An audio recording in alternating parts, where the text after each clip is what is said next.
This is the 2025 Hyundai Elantra N. It is not the N line, it is the N, which means this is the performance package. And there's a lot of value here. There are some direct competitors. We'll talk about them in the end. And of course, you're going to think Civic Type R. Yes, that is a direct competitor. This vehicle is available in automatic and manual, has a lot of changes to the suspension, brake cooling, big wing, a lot of cool stuff on this car. Let's take a look at what's improved for 2025, and is it actually better? The first thing you'll notice is this sloping front nose and this gigantic Hyundai logo, but the most important part of this vehicle is right there. That is the N logo, meaning that this is the performance model. There's a lot of new N product coming out, and we've reviewed that on our channel. You'll see that front splitter, and notice this red line.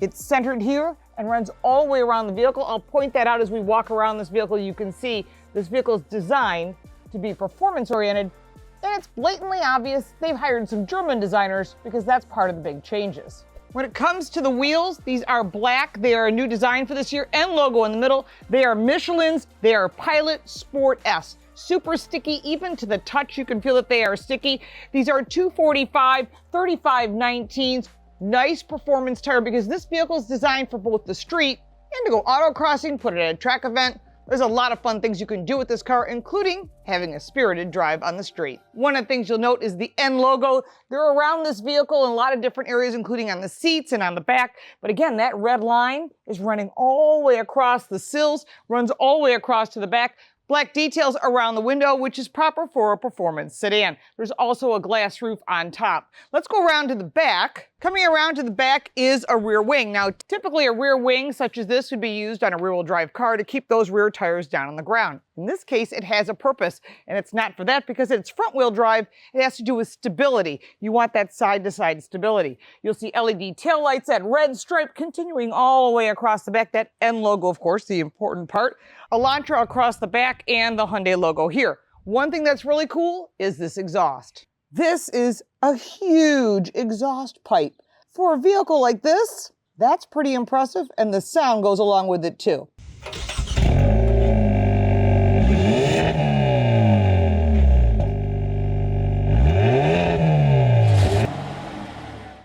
Under the hood is improved performance and reinforced engine mounts. Turbocharged 2-liter 4-cylinder engine with 286 horsepower and 289 pound-feet of torque.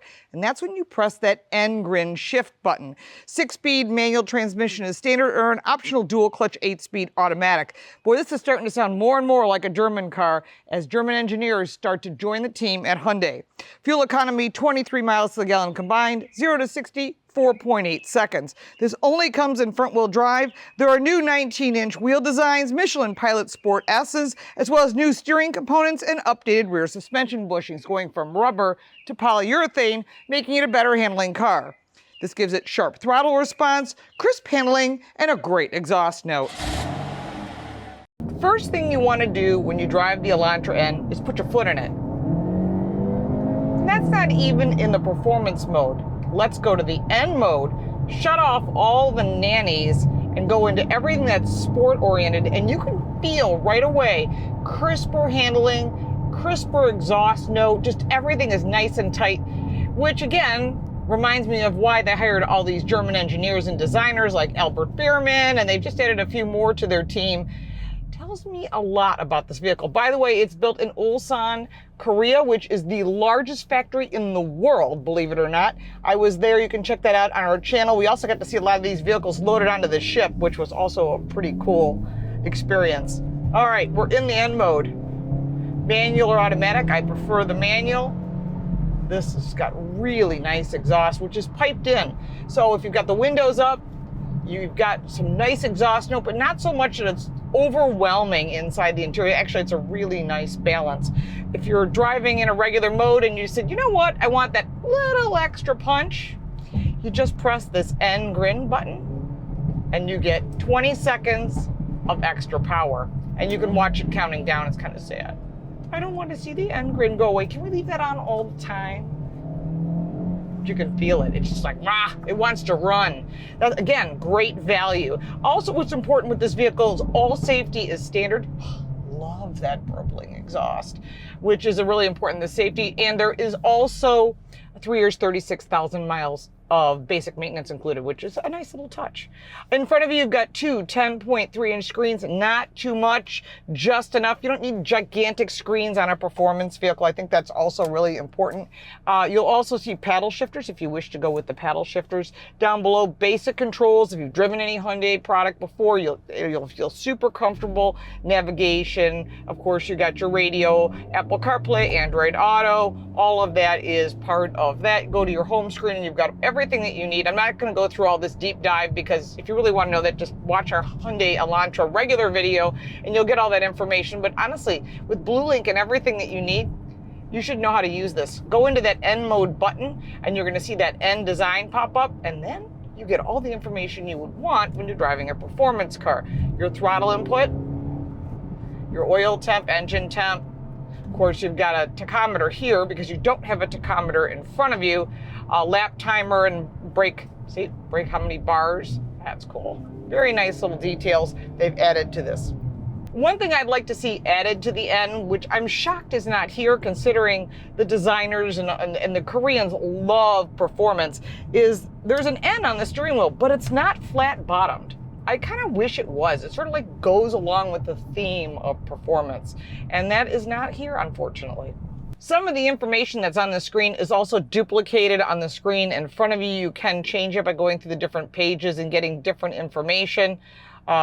So there you can get your lap times, you can get your G meter. See, it's leading vehicles driving away. Again, that is all part of the safety. You got tire pressures, turbo boost, different information can be changed here and there. So again, that's really important. Of course, your normal controls and your modes for audio are here as well. Let's go down some of my favorite curvy roads and see if it handles better. Because remember, when you replace those bushings, those rubber bushings, which compress easily, with polyurethane bushings, different situation. We used to do that all the time on street cars. Way back in the day when I first started racing, that was a normal thing to do, get rid of those bushings.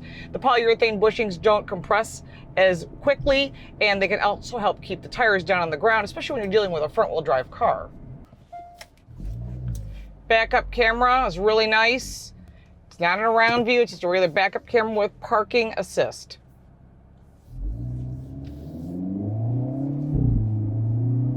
The German cars have a steering rack. That was fun. Leave a little bit of rubber. Front wheel drive, too much fun. And the German cars have a very tight handling. And that is what they did when they improved the steering rack. Again, the influence of bringing in performance engineers that understand what it takes to get consumers interested in these cars that want these type of cars. And that's really important. The front seats have these very cool design that has an illuminated N design as well as spots for shoulder harnesses, showing this is a true track car. Further down, you're going to notice bolstered seats. That N design here, 3 stripes, really nice seat. There is no lumbar adjustment. They are manual, very easy to use. That's up and down, and that's for the back. Front and back goes right here. There are N floor mats, which are kind of cool. And of course, 3 pedals that have aluminum trim. Heading into the second row, behind these very cool seats, you've got 2 USB-C charge ports. That's it. No center area for cup holders. There is storage in the doors. Pretty basic back here, but remember, in this price point, you've got 2 child safety seats, and that's pretty much all you're going to get.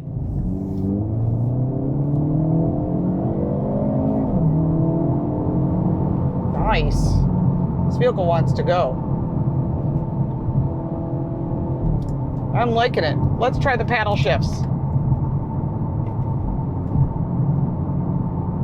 Since I've got a curvy road in front of me, I find that amusing. Of course I do. Why would I not want a curvy road in front of me?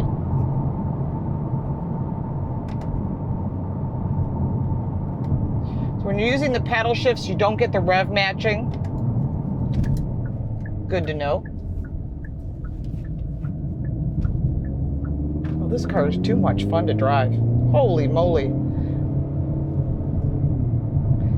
Really well done.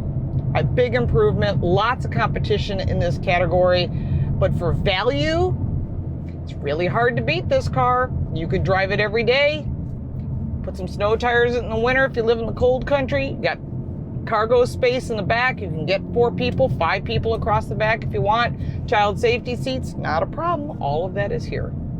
Coming around to the back, there's 14 cubic feet of storage. You'll also note in the back, there are cross braces, which will inhibit the seats folding down, but it's really good for handling. There's also no spare tire. There's a tire inflation product because it's about lightweighting this vehicle, which is what all the performance sedans are doing. Let's take a look at some of the pros and cons, the competitors, and the price. So starting with the pros and cons. Fun car to drive all the way around, great value, love the crackling exhaust, just makes it sound like you're driving a more performance-oriented vehicle, but this is a blast to drive. Improvements in suspension, you won't really see it on the street, but you will see it at a track event. I also love, of course, the 10-year, 100,000-mile warranty, and there's not too much tech. It's just enough information of what you need, not these gigantic screens which you're seeing on some of the other competitors. Another thing I really like about this vehicle is it's available in a manual transmission. Many of the competitors have dropped their 3 pedals. I think it's important if you're calling it a sport vehicle that it should have at least an option of 3 pedals. On the negative side, there is no sunroof available on the manual transmission. I'm not sure why, but obviously there's some reason internally, maybe it has to do with cost. There are quite a few competitors in this category. You got the Honda Civic Si and of course the Type R from Honda. You've got the Volkswagen Jetta GLI as well as the Volkswagen GTI and the Volkswagen Golf Type R, which I really like. We reviewed them all on our channel, and the Toyota GR Corolla, which is also a lot of fun to drive. All of these vehicles are fun to drive, but I think this is the best value in the category, and that gives the Elantra N the best value in the category. Now let's talk about the price. Starting at $34,850 for the manual transmission, our test vehicle was $36,350. It is the dual clutch automatic transmission. If you have any additional questions, put them down in the comments below. If you'd like to support our channel, you can buy me a cup of coffee. If you got value from this video, make sure to like, subscribe, share it with your friends. All the ways to reach us are down below, the website, the podcast, and the book. We appreciate your time. I'm Lauren Fix. Thank you so much for watching.